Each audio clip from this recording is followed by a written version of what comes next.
Alhamdulillah allazi anzalal qur'anal hudalil muttaqina warahmah wa atamma bihi ala ummatin sallallahu alaihi wasallam abdullah nikmah amma ba'd.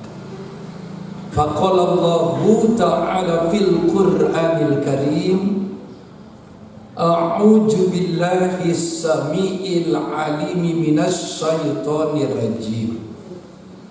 Al mal wal banun zinatul hayatid dunya wal baqiyatus sholihat khairun inda rabbika sawaban wa khairun amala. Shadaqallahul azim. Ibu-ibu jamaah taklim An-Najwa yang semoga dirahmati Allah Subhanahu wa taala. Hirup kene ieu. Bentak kene. Taklim kita pada pagi ini di seputar temanya itu persoalan yang terkait tanggung jawab orang tua terhadap anak. Ibu harus paham, anak itu di mata Allah merupakan amanah. Amanah kepada seseorang yang berumah tangga. Dan ketika seseorang berumah tangga lalu kemudian dia ditakdirkan punya anak, berarti eta jalmi teh kenging kepercantenan ti Allah. Jadi bentuk kepercayaan Allah kepada kita, maka kita akan diberikan amanah berupa anak. Tidak semua orang berumah tangga itu punya anak. Ada yang berpuluh-puluh tahun berumah tangga masih juga belum punya anak. Seperti artis Inul Daratista. Ya, saya pernah baca itu. Dulu sebelum Inul punya anak, Inul berusaha berkomunikasi secara medis ke dokter kandungan. Lalu munajat ke Allah dengan umroh berkali-kali. Tapi belum juga punya anak. Ke Singapura, kemana-mana eta Inul teh hoyong punya anak. Akhirnya bertemu dengan dokter spesialis kandungan, anak dan kandungan itu di Surabaya. Dan berkat izin Allah, melalui saran dokter tersebut harus melalui proses bayi tabung. Eta bayi tabung teh mempertemukan bibit pianakeun dari suami dan bibit pianakeun dari istri. Dipertemukan dalam satu tabung tertentu dengan proses tertentu, jadilah anak. Dan bikin anak dengan proses bayi tabung hiji teu ngeunah. Kedua tepugu. Leres ente? Itu. Ari urang mah alhamdulillah. Itu bertemu langsung itu. Dan alhamdulillah punya anak. Ibu punya anak sebelumnya umroh tidak? Tidak. Ke dokter kandungan udah ngidar itu. Berarti urang teh diberi kemudahan. Punya anak teh wajib bersyukur kalau ibu punya anak relatif muda, apalagi yang lebih dari satu. wajib bersyukur. Kumaha cara bersyukurna? Jaga amanah Allah yang berupa anak itu. Jaga. Jangan cuma ingin punya anak bari jeung teu dijaga. Apa yang harus dijaga? Kefitrohannya. Yang dijaga itu kefitrohannya. Kullu mauludin yuladu 'alal fitrah. Tiap-tiap manusia yang terlahir dalam keadaan fitrah. Makna fitrah dina ieu redaksi hadis teh, fitrah teh bimakna bertauhid kepada Allah. Alastu bi rabbikum, apakah kalian mengakui aku ini Tuhan kalian? Itu waktu di alam rahim, ketika kita ibu hamil 4 bulan, Allah masukkan ruh, langsung ditanya ke Allah, alastu bi rabbikum? Qala bala syahidna. Apakah kalian mengakui aku ini Tuhanmu? Mereka menjawab manusia itu di alam rahimnya, kami bersaksi engkau Tuhan kami. Ini maknanya bertauhid, la ilaha illallah. Jadi mau lahir dari rahim seorang Yahudi pun, dari rahim seorang Nasrani pun, dari rahim seorang Majusi pun, tetap eta anak nu lahir teh dalam keadaan naon fitrah di dia teh bertauhid kepada Allah, la ilaha illallah. Paham ti dia? Paham? Namunna sok minum aqua heula.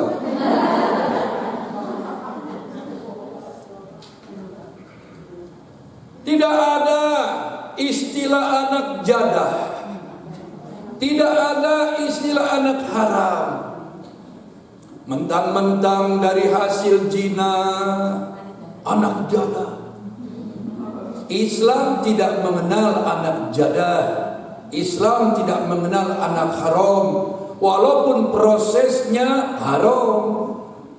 Anak yang lahir mah walaupun dari rahim seorang pelacur sekalipun tetapi haram.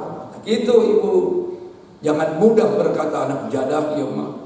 Yang jadah itu bukan anaknya, nu jadah teh indung bapana. Lantaran dieuna ilegal, tidak diikat oleh pernikahan. Paham?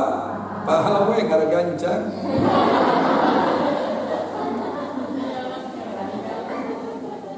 Sampai di mana bete?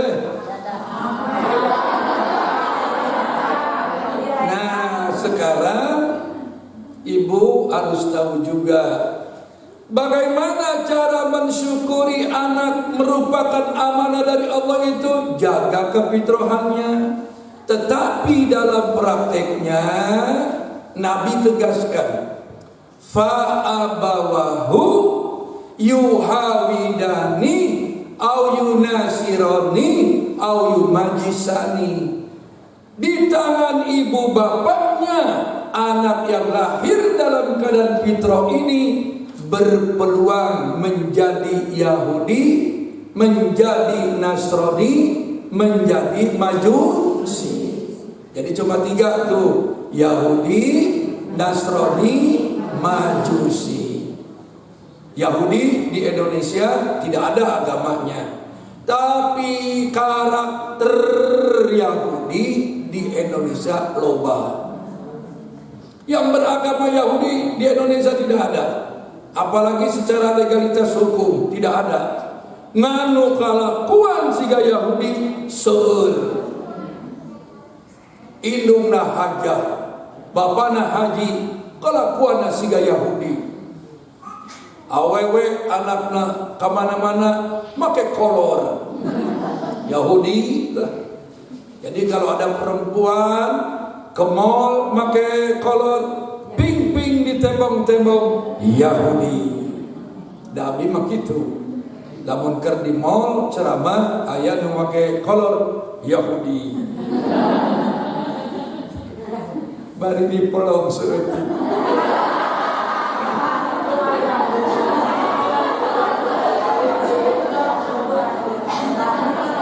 Termasuk maaf dengan bangganya rambut dicat warna gulali. Masya Allah, Yahudi. Sekarang ini banyak anak-anak kita yang tanpa sadar ulah orang tuanya yang tidak paham agama membentuk perilaku anaknya seperti Yahudi. Cara bergaul, cara berpakaian, bahkan sampai cara bercinta, cara berumah tangga, sadayana konsep Yahudi. Nah ini fa'abawahu kumaha indung bapak. Lamun anakna kemana-mana di kolor, artina indungna gesok di kolor. Jamal mungkin atau anaknya di kolor indungnya di jilbab. Tapi sok ayah ibu, bu, ayah indungnya di jilbab, anaknya di kolor. Saya sampai kaget. Uluh eta indung di jilbab, ari anak di kolor. Nuhun. Iya, tiba heula cai herang.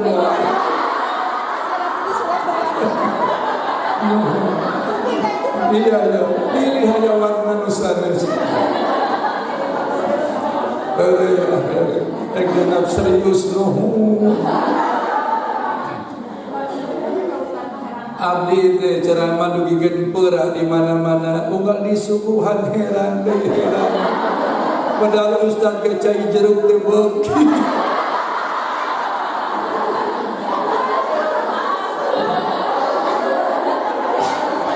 Ceramah di gedung Pakuan, rumah dinas gubernur, di suguhan heran.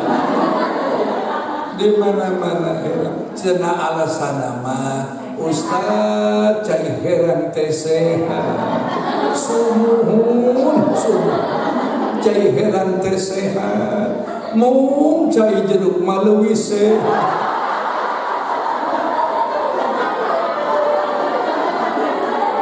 Cai heran mah, cai jeruk mah ya vitamin C. Cai heran mah vitamin B, C. Ngarana tuluh. Lanjut ya. Ibu, yang lebih jauh daripada itu, orang tua yang tidak paham agama membiarkan anaknya hidup bebas bahkan cenderung liar. Akhirnya mereka di dalam memilih calon pasangan hidup beralaskan agama. Cok tingali. Punten, ibu barangkali sudah tahu ini. Saya tidak perlu sebutkan namanya ya. Ada komedian yang sekarang sedang bermasalah dengan istrinya. Lah, tak disebutkan.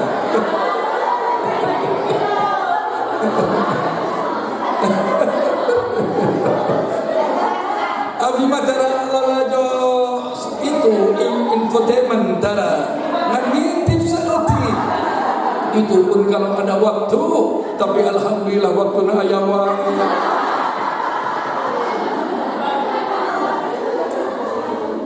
Nah ini salah satu pemicu terjadinya proses perceraian itu. Konon salah satu putrinya punya pacar beda agama. Apalagi juga anak yang laki-lakinya sama cenahnya beragama yang berbeda. Lalu ingin menunjukkan sebagai seorang ayah yang memberikan kebebasan, demokrasi, demokratis, biarkan saja, itu hak mereka. Ieu kedahna ari orang tua yang paham agama mah ekstra hati-hati. Apalagi ketika sudah masuk ruang pernikahan, jangan sampai anak kita berumah tangga dengan yang berbeda agama. Karena kedudukan hukumnya haram. Al-Baqarah ayat 221 haram hukumna nikah jeung beda agama teh teu kenging.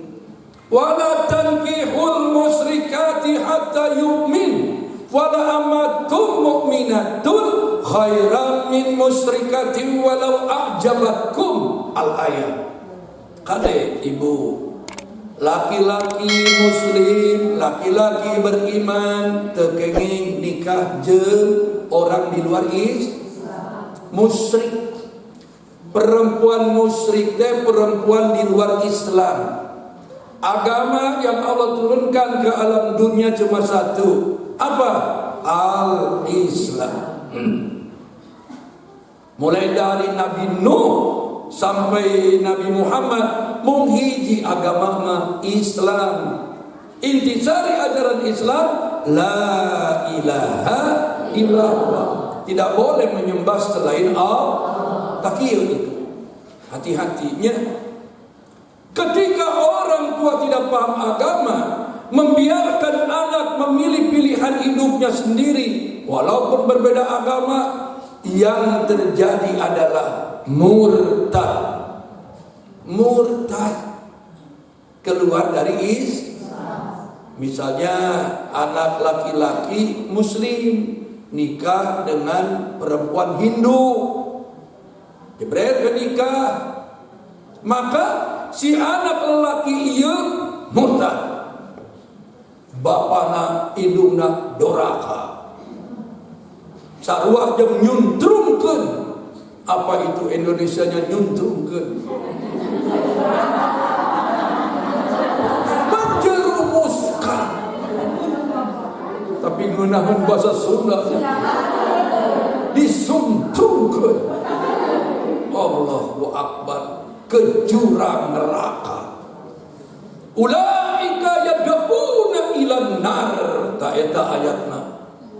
Mereka akan mengajakmu menuju neraka. Makana teu meunang nikah beda agama teh. Ibu tingali di ujung surat Al-Baqarah 221. Kunaon bet teu meunang. Sok make bet ieu. Lamun teu make bet teu ngeunaheun. Maka Nabi baca di sunat gitu. Oh, kunon betul-betul. Lantaran mereka menikahimu dalam rangka ingin mengajak ke neraka. Hati-hati ibu, anak teh amanah. Jadi pada saat lahir dalam keadaan bertauhid dan tolong jaga ketika meninggal dunia pun harus sesuai dengan awal pertama Allah nitipkeun ka urang. Artinya harus tetap bertauhid. Ngartos henteu? Hati-hati yang kada pelan-pelan ieu. Rusuh mah bahaya. Bisi ngahulang-ngahulang. Dari pengajian teh ngahulang teh loba. Takwilna teh. Ngahulang bingung. Ngahulang pikiran hutan.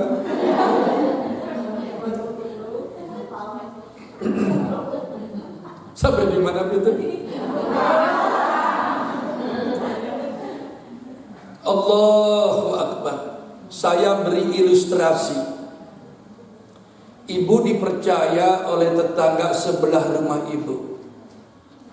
Ibu, abdi bade muli ke lembur saminggon we. Titip rumah saya ya Bu. Ieu kuncina. Mangga ibu bade amang ka bumi abdi mangga.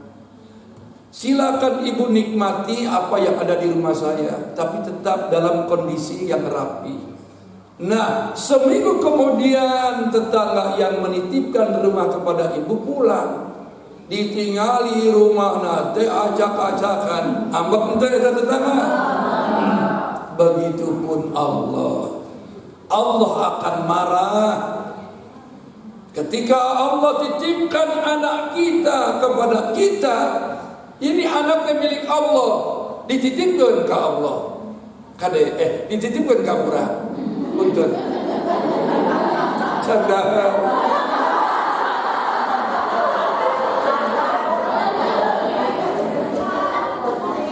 Tapi ya, lamun jandahan kesepuh. Punten panitia. Saya tidak bermaksud menyinggung, hanya sekedar mengingat. Sampai di mana beta? Harus kembali dalam keadaan fitrah. Nah, sekarang mari kita lihat ayatnya. Surat Al-Kahfi. Surat apa, Bu? Surat Al-Kahfi. Surat Al-Kahfi itu surat ke-18. Ayatnya ayat 46. Catat tuh. Lamun mau buku catat. Lamun teu yang kitu ngahulang we. Da urang mah ke pengajian teh ubrang abri mawatas pagede-gede. Bari jam buku balik ngaji teh hayo belajar ikan asin, jendok asin. Al-malu wal banun zinatul hayatid dunya. Eta ayatna. Al-malu anak-anakmu, wal banu al-malu hartamu, harta-harta. Al-banun anak-anak, zinatul hayatid dunya, perhiasan manusia dalam kehidupan di alam dunia. Coba ibu perhatikan ayatnya. Al-malu wal banun, harta dan anak itu zinatul hayatid dunya, perhiasan kehidupan kita di alam dunia. Yang pertama, kalau ibu perhatikan ayat ini, posisi harta dengan anak disejajarkan. Karena dia sama-sama bisa menjadi perhiasan. Berarti saya mau tanya, apa yang ibu bayangkan ketika ibu mendengar istilah harta? Harta naon dibayangkan? Kongkorong, suweng, anting, cincin, gelang, berlian. Naon ibu? Mas putih, mas kuning, mas barjo, mas bejo. Allah, balong di mana-mana. Sawah di mana-mana, peternakan di mana-mana, usaha di mana-mana. Semua itu yang dibayangkan oleh kebanyakan orang ketika mendengar harta. Tapi yang paling dekat harta mah untuk ibu-ibu perhiasan.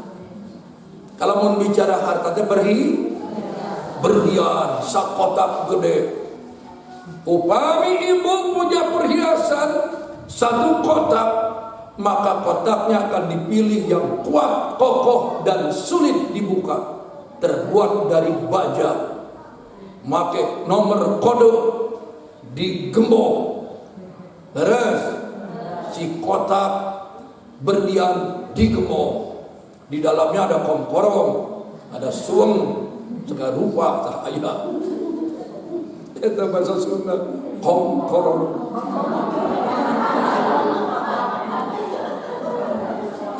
Aduh, abdi mah betah di Sunda istilah komporong. Ya.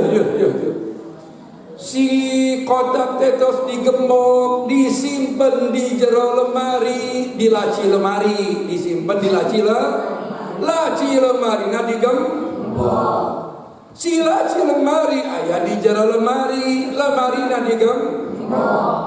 Lemari na aya di jero kamar na digembok. Kamarna aya di jero imah nadi kan di luar kamar aya pagar nadi kan seberapa kali gembok. Kenapa kita main gembak-gembok? Sieun leungit takut karena harta berharga. Oh, fitrah jalmi mah kitu. So, ibu pernah nyimpen berlian sembarangan? Pasti rapi, aman. Terus itu, Bu, punya perhiasan tidak? Ya, seetik-etik mah aya we nya. Kade jangan lupa zakatnya. Jangan sampai ibu tidak mau mengeluarkan zakat perhiasan. Itu di akhirat berbahaya. Nanti komporong ibu, suam ibu, cincin ibu yang tidak pernah dizakatkan disatukan di depan ibu oleh Allah, dilumerkan, digodok, dugikeun ngadidih, lalu disimpan di kening, disimpan di punduk. Kening yang punya perhiasan yang tidak pernah dizakatkan sambil berkata, hakan kusia, hakan kusia. Langsung ini kening jadi tengkorak, benduk ketinggali tulangna, jeung eta teh sakali berkali-kali. Makanya ibu jangan nyah teuing ka harta teh. Kenapa bersih? Kalau dipakai sekali saja zakatnya. Kalau disimpan niatna invest, dan dipakai-pakai misalnya batangan. Kira-kira emas batangan dipakai ke ondangan. Ke ondangan gantung.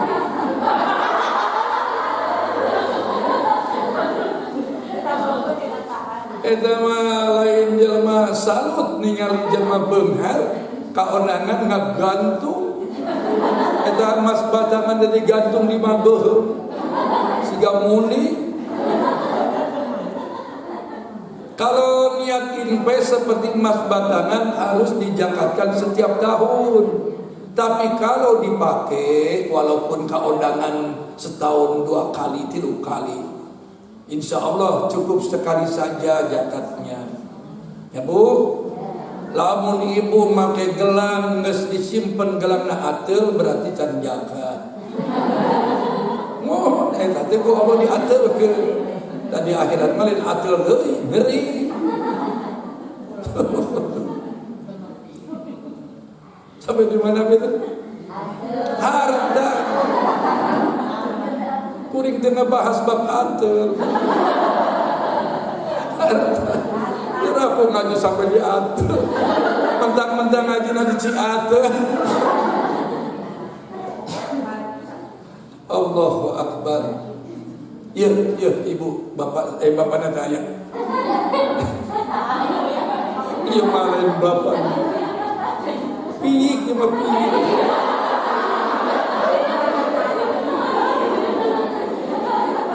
Tapi ayah nu segede-gede jangkauan ayah. Lajengkeunnya? Ya. Begitu ikhtiar yang dilakukan oleh orang terhadap hartanya karena cintanya yang berlebihan, dia takut sehingga digembok. Pertanyaannya, apakah ibu sudah ngegembok anak-anak ibu?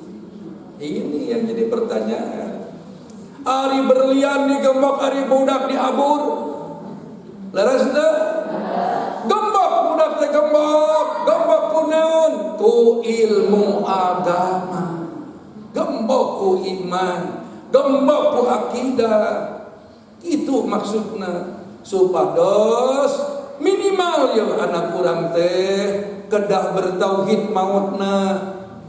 Kalau meninggal bertauhid, punya suami yang seiman, punya istri yang seiman. Tong beri beunghar jeung kaset. Bolehlah. Itu sudah fitro. Da bikin gitu hayang nama. yang gelis, ngebengha kan itu. Tapi dah kan ku Allah diberena. Ya begitu. Saya ayah. Kan cantik itu relatif. Semua. Entah nggak beri kaset, hayu kaset diberi. Berjam kedua dengan duit. Ngopi, udut. Beri duit ente. Ayang bukan saling gitu. Tanggung jawab, cinta kamunan, nyata kamunan, iman, soleh, jadi imam dunia akhirat. Kan banyak yang datang ke rumah saya. Maaf ya, Ustaz, abdi tos 5 tahun ngajanda. Tolong doakan saya Ustaz, supaya saya punya imam yang soleh dunia akhirat. Jero hati teh ali.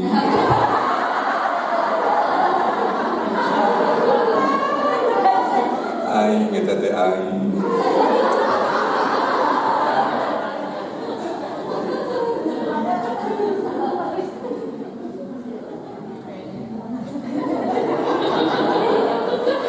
Yang kudu pede kudu pede. Tapi insya Allah Ustaz terima istiqomah. Karena Nabi juga ketika Siti Khadijah masih hidup, Nabi tidak punya istri lagi. Ini artinya Nabi tipe suami setia. Dan itu yang saya amalkan. Istrinya yang pertama meninggal, Nabi punya lagi lebih dari 1. Itu yang nanti akan saya amalkan.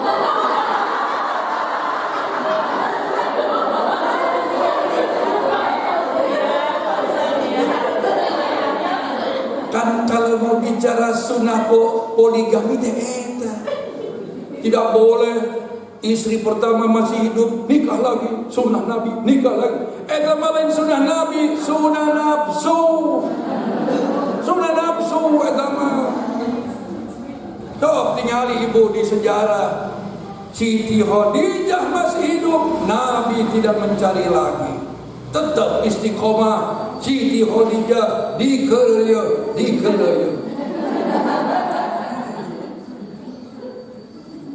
Gitu abdi ge hayang bertahan. Jadi laki-laki kalau mau nyandung dakwaan pamajikan kahiji maut.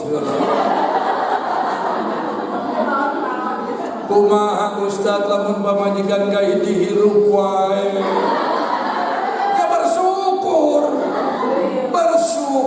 ari pamajikan kahiji hirup wae mah bersyukur. Ira aku kudu dijampe pada salat. Sing bae.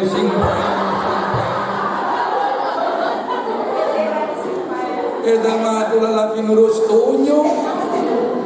Batur majikir ngadoakeun pamajikan.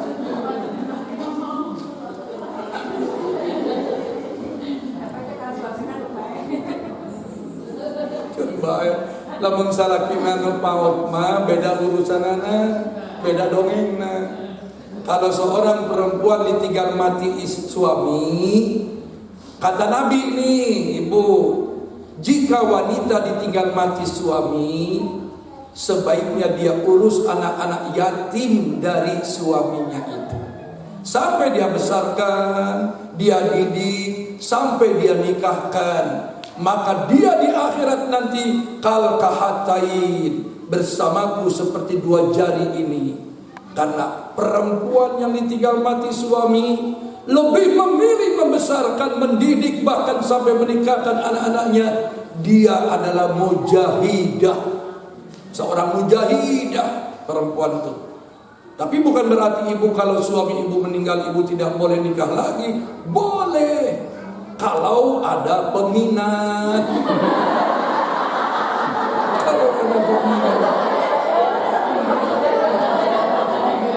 Jadi yang pertama ibu boleh nikah lagi kalau ada peminat.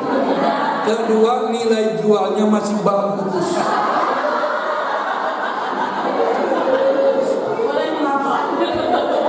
Asal tahu di diskon.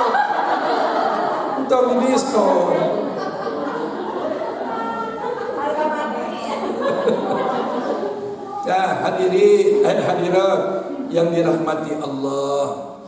Kemudian kalau kita sudah paham kedudukan anak dan harta segitu sejajarnya, maka penyikapannya pun ibu harus sama. Antara harta dengan anak harus sama menyikapinya.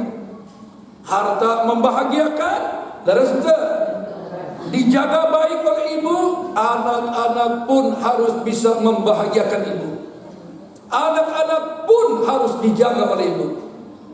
Harta disimpan di tempat yang aman, digembok berkali-kali agar tidak hilang keberadaannya. Anak pun harus dijaga hati-hati, digembok dengan akidah, dengan iman, didikan agama, supados anak ini wal baqiyatus sholihat, amal-amal yang baik, khairun inda rabbika sawabau wa khairun amala, dia jauh lebih baik di dunia dan di akhirat. Maksudnya naon ieu ayat ieu teh? Jadikan harta ibu menjadi jembatan untuk membuat ibu bahagia dunia. Harta nu kumaha? Yang diperoleh dari cara yang halal, digunakan untuk kepentingan yang halal. Paham bu? Yang diantaranya, kalau cari dunia suami jangan terkontaminasi dengan cara yang haram. Kali ibu jangan bangga kalau suami memberi uang banyak setiap hari. Ibu harus hati-hati. Bili haram. Kullu jasadin nabatas suhtin pannaru aula bih. Setiap daging yang tumbuh dari barang haram layak tempatnya di neraka. Hati-hati. Jadi lamun ibu biasa dipasien ke salaki sebulan, misalnya yuk di sebulan 3 juta misalnya yuk, sebulan 3 juta, jebret bulan wajud. Tahun depan merena teh sebulan 20 juta, ibu tong seri. Ibu harus astagfirullah. Kuduna gitu. Tapi dah orang mah teu kitu. Biasa 3 juta dibere 20 juta, bujang-bujang kaget henteu. Alakan mohon. Harusnya dengan bahasa yang baik. Kang, kunaon Kang jika mama biasana 3 juta, ayeuna geuning 20 juta. Aya naon nya teh Kang? Kudu kitu. Tapi dah jarang begitu. Bujang-bujang naros. Laras teh. Bujang-bujang nanya, nu aya mah nuhun.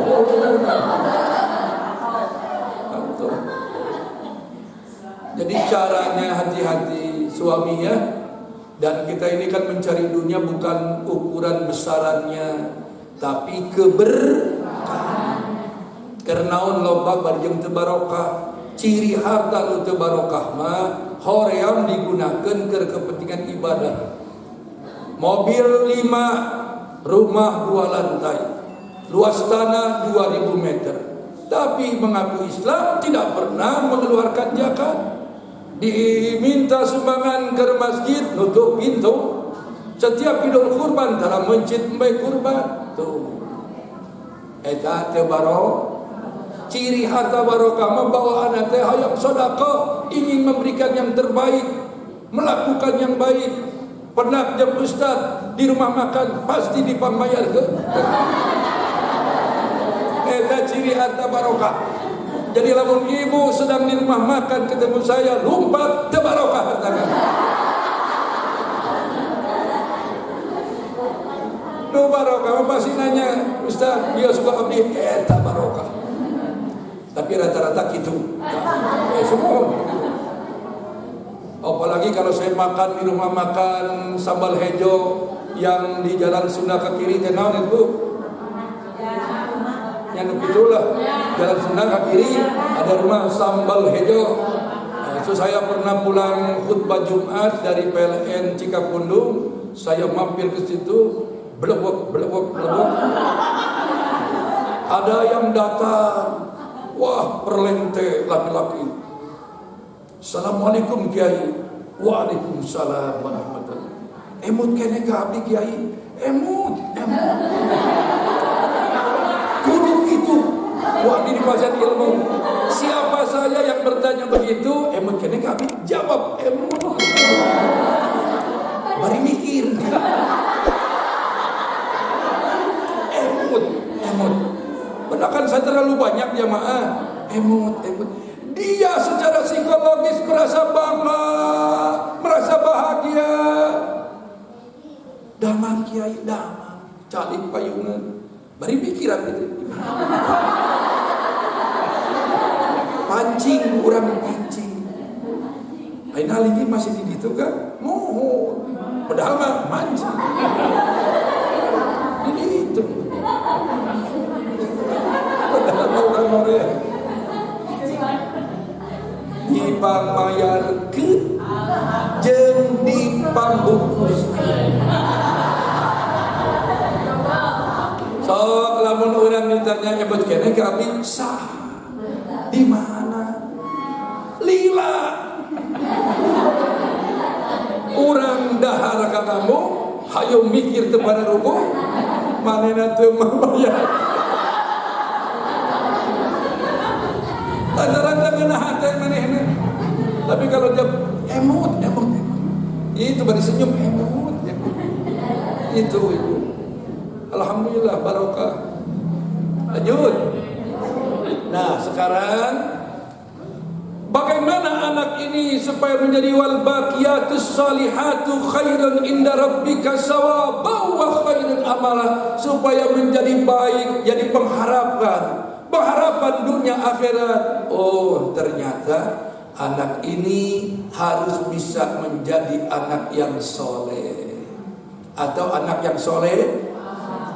Saya yakin ibu yang hadir di sini termasuk saya sangat mendambakan punya anak keturunan nusaroleh sareng saroleh supaya jadi investasi dunia akhir.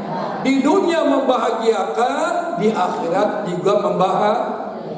Hayang gak deputan saleh? Kumaha carana? Ieu ilmuna.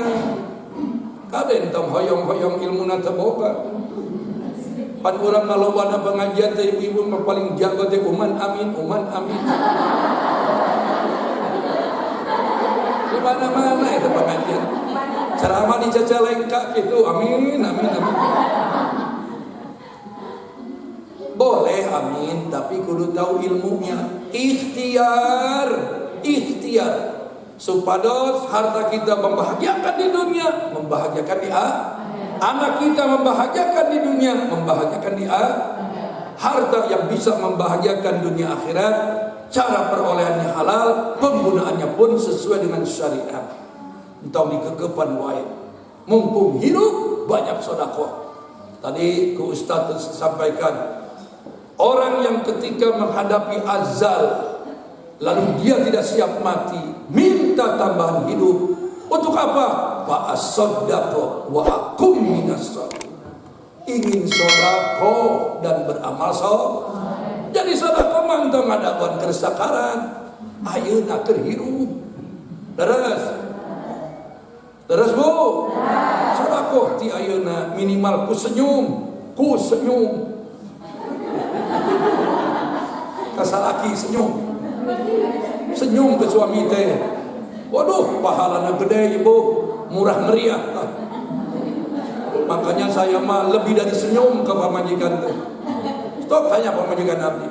Saya mah lebih dari senyum, selalu menghibur dengan humor segar sampai istri saya jadi betul.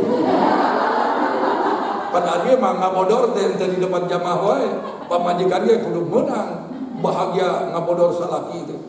Kan suami yang baik itu yang bisa membahagiakan istri.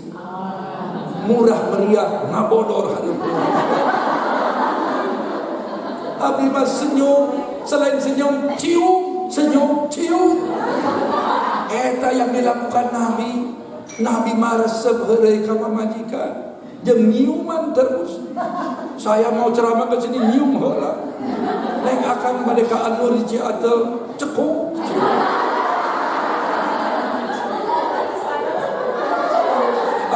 mau urusan percekukan paling jauh.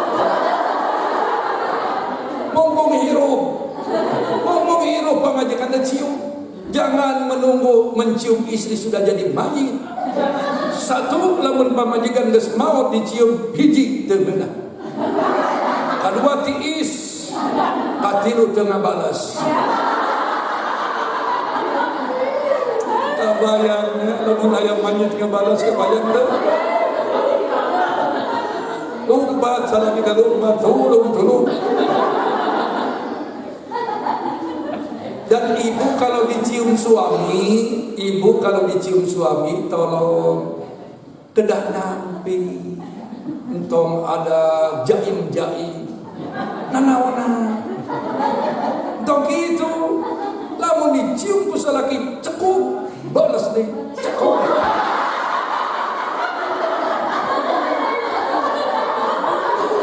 Akhirnya pacekuk. Ustaz, abdi mah dicium ku salaki. Introspeksi diri. Kunaon tara dicium? Taradan. Tanan. Harapan salaki mah kudu seger, harum. Kudu kitu. Ieu resep jadi abdi teh lalaki gitu. Kudu seger. Apalagi menjelang tidur tuh kudu dandan. Tong lobi teuing dandan. Minimal bersih, harum, sisir buuk ka tukang. Entong ka hareup.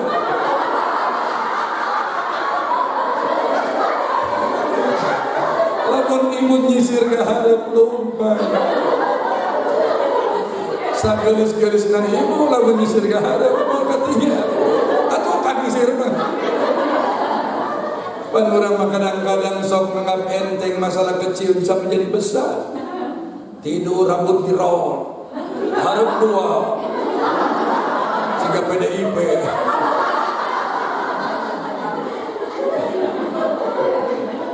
Pakai baju, pakai daster anu biasa dipakai di dapur.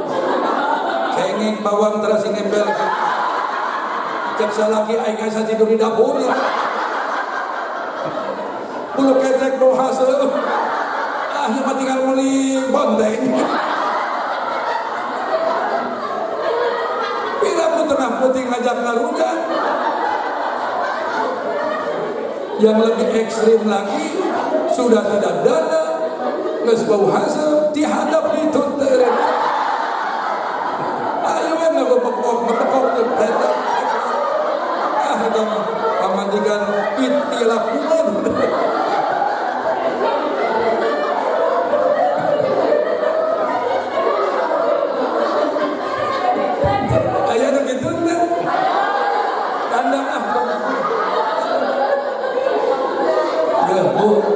Jangan menyesal kalau sudah terjadi.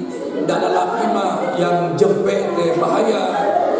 Lebih baik lelaki mah yang berkomunikasi, yang ngomong. Nu bahaya mah nu jempek. Geus jebret yang andeu. Naon aing boga nu kitu kitu. Kalau yang ngomong mah enak, kita bisa sadar. Makanya ibu antisipasi. Ini resep di abdi. Punten bisi poho ke penting danan man oma tuh make bulu mata kieu ora tidur bangun sia lagi ke sini.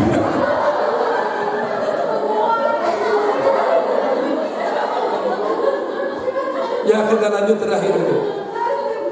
Nah sekarang untuk membentuk anak soleh itu ada ilmunya.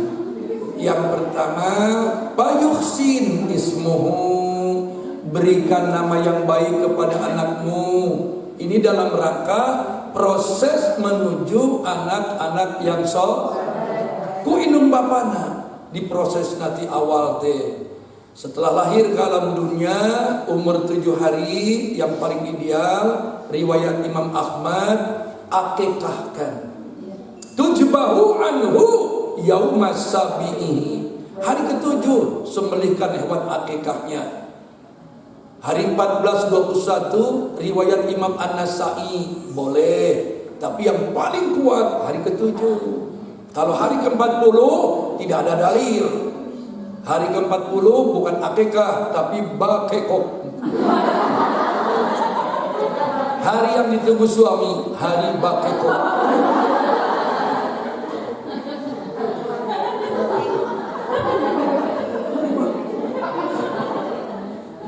Seperti mana Bu? Kalau laki mengadakan 40 hari dia asal 40 tahun.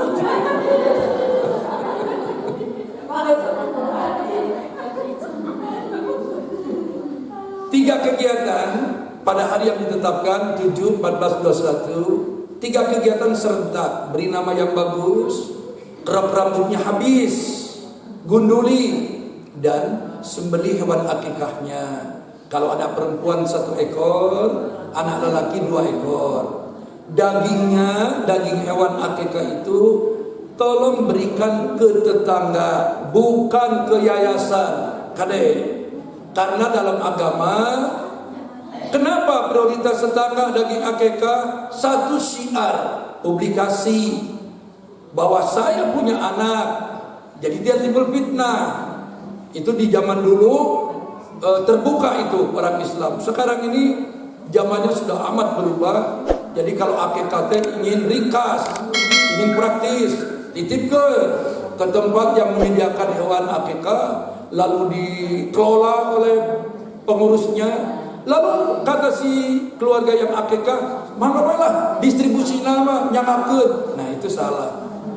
Kalau disembelih oleh mereka boleh, tapi saya juga sekarang agak kurang percaya juga ini, karena sudah bernuansa bisnis penyedia hewan akikah itu. Pilih asal daging, tembe nakamana kan gitu. Yang bagus mah sebenarnya beli dombanya, johirnya ada, sembelih yang kita saksikan. Aduh repot, entang ibadah kurbannya bisa, tinggal cari orang yang kita perintahkan supaya lebih abdol, lebih regrekan hati. Dan dagingnya untuk tetangga, mau muslim, mau bukan muslim, boleh daging akikah. Mau miskin, mau kaya, boleh daging akikah. Arbaun daron jaron, 40 rumah kanan, 40 rumah kiri, depan belakang, 160 rumah kirim daging akikahnya. Semua beda dengan daging kurban. Kalau daging kurban itu bukan untuk tetangga, kecuali tetangganya miskin. Wa at'imul ba'isal fakir. Kalau daging kurban untuk memberi kepada fakir, pada orang miskin, bukan tetangga. Di orang mah nak kurban ke tetangga.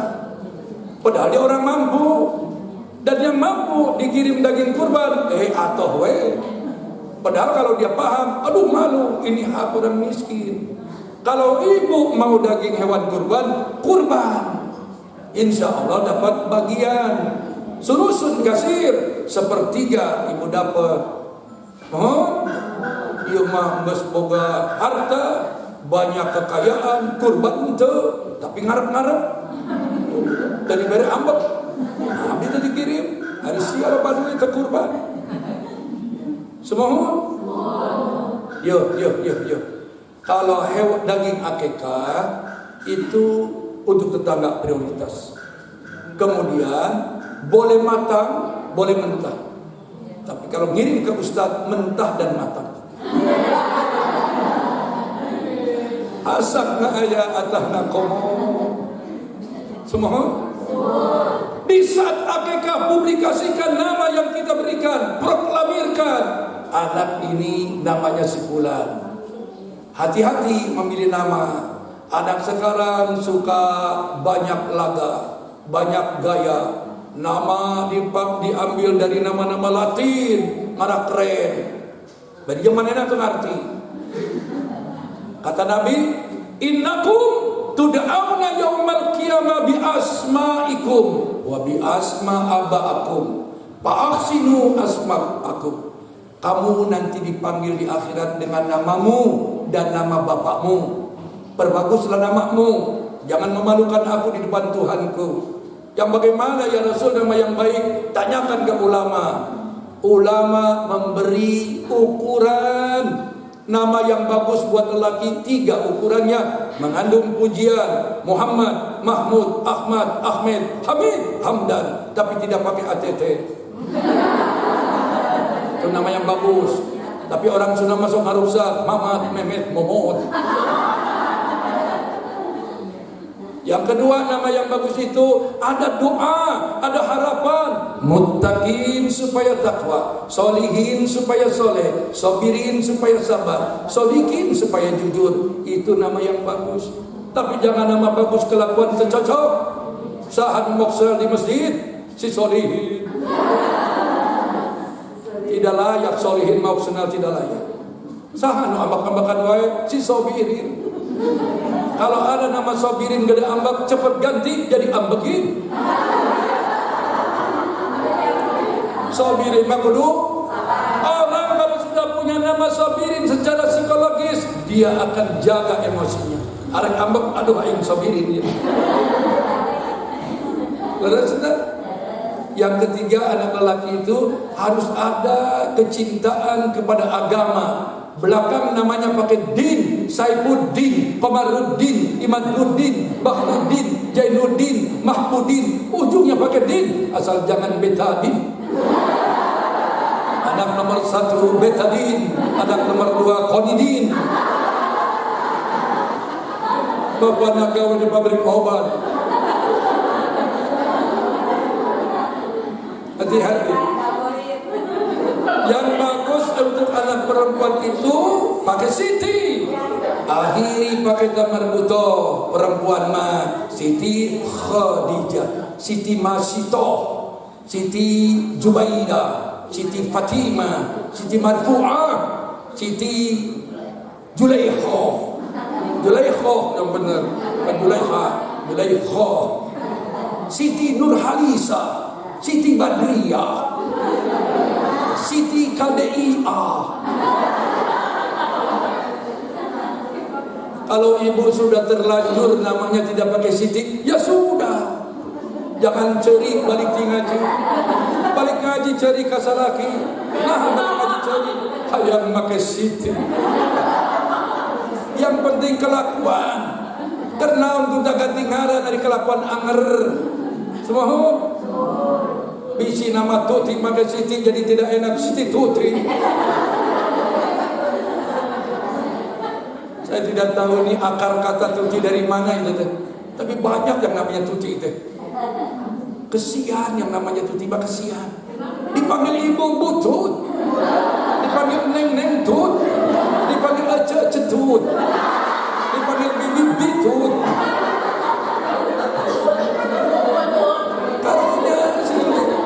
Punya mobil bagus, punya rumah bagus, butut.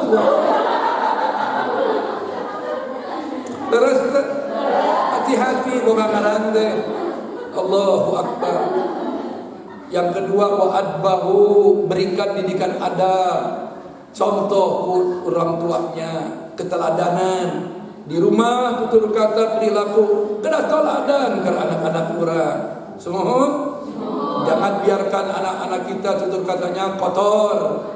Dan sekarang banyak yang sering kali berkata G-blok, blok, G. Main sepak bola lewat depan rumah saya, mau ke Batu Nunggal itu, ngabring barudak teh. Demi Allah saja. Demi Allah nama halus dengan anjing. Demi Allah saja. Itu meniringan bibir teh, jingblok. Penalti main bola berebut jing, ku anjing saja. Abus tu je, saja. Sampai anjing di lapangan sulam Cina.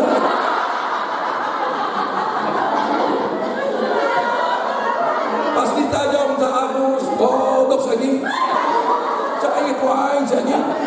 Abus anjing saja.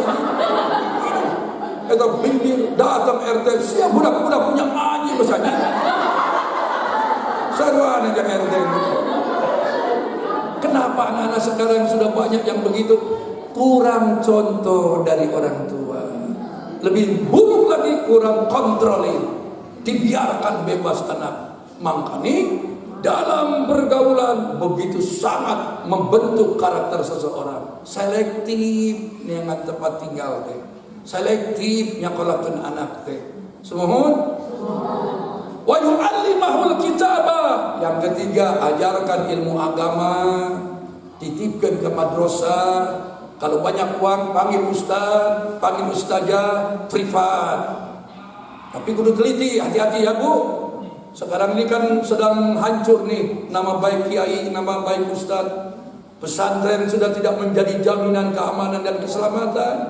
Pelecehan, seks terjadi di mana-mana. Waduh, belum selesai masalah di Bandung. Anak-anak banyak yang hamil oleh si ustadznya. Digemparkan lagi di Jawa Timur, di Jombang dan seterusnya. Lagi-lagi di lembaga keagamaan. Dan ini sebuah keprihatinan. Yang tadinya orang tua merasa aman, tentrem anaknya di pesantren, ayo nama was-was. Aduh, anak saya teh aman tuh. Tak gitu. Ayo anak laki mah bisa najo, anak awewe. Nah ini Ibu, hati-hati ya cari guru agama. Mau ngaji begini pun hati-hati. Jangan sirap, apa sirapnya? Jangan sehat. Maksudnya jangan serap. Jangan silau dengan johir, jangan silau dengan casing. Sekarang banyak mubalik karbitan yang lebih menonjolkan johirnya. Bari jam punten ngabengkokeun akidah, ilmu nage teu pararuhu. Jadi ibu entong ngaji tentang resep kasep. Dahar tak kasep teh. Nu penting mah geus menang ilmuna. Makana abdi teh dandan wae teh kieu. Kajen geus sekolah teh dandan wae. Entong goreng-goreng teuing, entong eleh ke ngora. Lain jaminan nu ngora segar kene bener ilmuna gitu. Punten apa kita ieu. Wala yarzaqahu illa thayyiban. Yang keempat, beri makanan dari sumber yang halal. Kalau anak kita ingin soleh, sumber makanan kudu bersih. Ibu, kalau terima uang dari suami, kada alhamdulillah, kada nuhun akang, nuhun. Jilu kami nuhun. Pakai hati kata nuhun. Kayak latihannya di rumah, di depan kaca.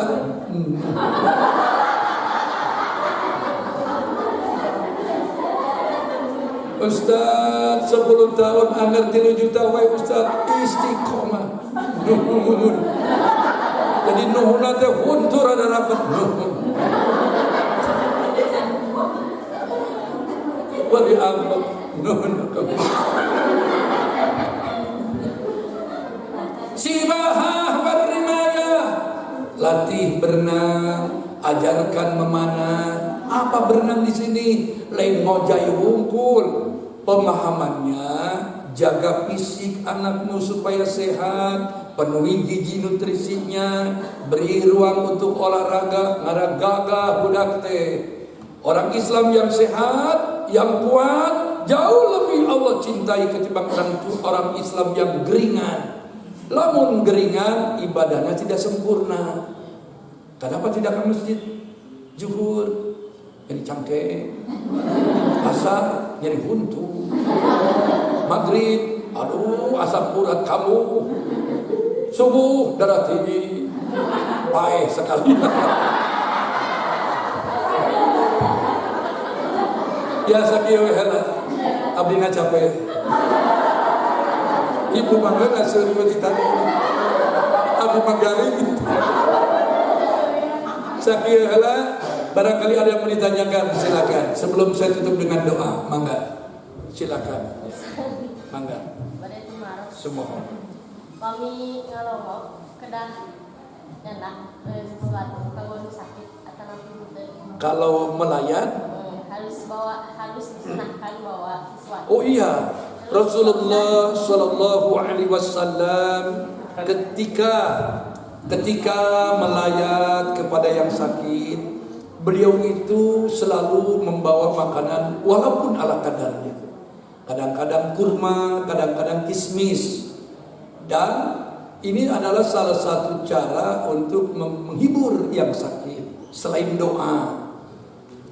Karena secara fitrah manusia itu kalau diberi mamun bunga, enak mamun. Tapi yang sesuai dan aman. Jangan tetangga mencret dikirim jeruk hasil. Sidik mana ada diare dikirim jeruk hasil. Kan ada sarua memperparah. Ya. Etika ketika kita ngelayat yang sakit, rumusnya 3. Cepat, tepat, padat. Cepat waktu jenguknya, tepat caranya, padat bawaannya. Rumusnya 3. Cepat, tepat, padat. Jangan lama-lama diarah ke tempat terdaman mah. Jentong lewananya. Pas orang masuk lewananya, kunau. Gak seberapa lama. Berapa jam manawai. Nanau nananya gitu. Datang dari anyar, kunau. Semua pertanyaannya nyari sama kunau. Tungtung lalu gering gamak. Aing teh gering. Hari siana nyawa.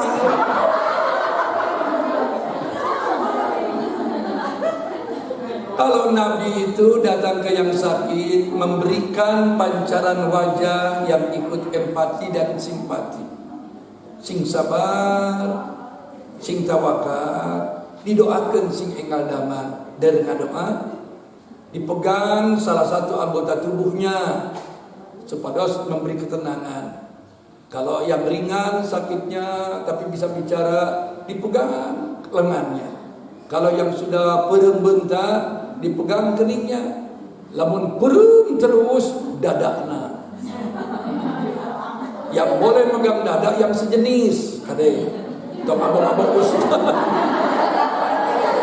Tong abang-abang ustaz, ayo jamaah awe kering kuna. Lamun ayo jamaah awe kering, tong langsung nyekel dada. Sini mana nak bentak ya? Bisa bor.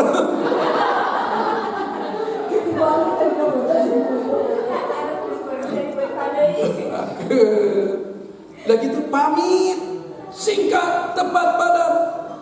Ibu sakit, ada yang ngalayat, mawa kresek, kajen tunduk sakumah oge hayang bentar. Ibu kergering tunduk, ayo datang ngalayat mau kresek, pasti panon dibuka sabun. Apa antum? Gitu ya. Pak Ustaz, kami sampai ngajeng terus di subuhan gitu. Pokoknya Sebaiknya jangan sampai dia menyediakan sesubuh. Bahkan Nabi tara lila-lila, ai urang mah geus lila. Warnanya teu naon-naon. Kalau kamu melong ka apel nu gering, ya apel siga nu meuneu. Tungtungan nu gering tambah gering. Mangkaning ibu-ibu teh ngalayat teh kabeh mawa tas pake gitu. Apelna pindah ke jero tas. Langsung bae kita nu gering. Kalau ibu sedang ngalayat, usahakan jangan memberi ruang kepada keluarga menyediakan. Jangankan makmun, cai ge, jangan beri kesempatan. Gerak pulang. Makanya tong lila-lila, arek naon lila-lila. Itu. Yo mangkos lila, lo nanya, teu mau naon-naon, ngarep di subuh. Dalam ayah semah model dia bajur. Dengar. Ada lagi? Silakan.